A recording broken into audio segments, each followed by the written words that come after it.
the shark. I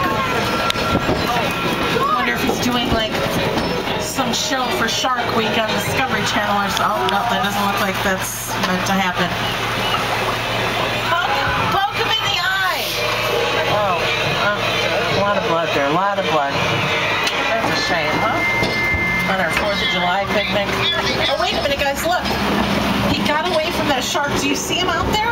Look at where that yellow barrel is. He's going to swim out there now.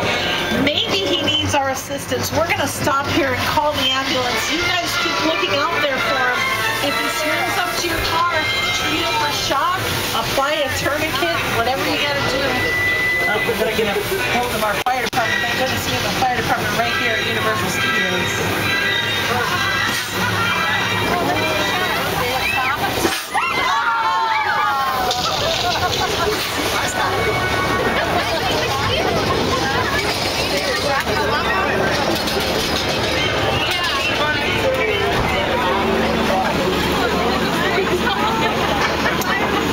You guys are screaming pretty loud over a mechanical shark.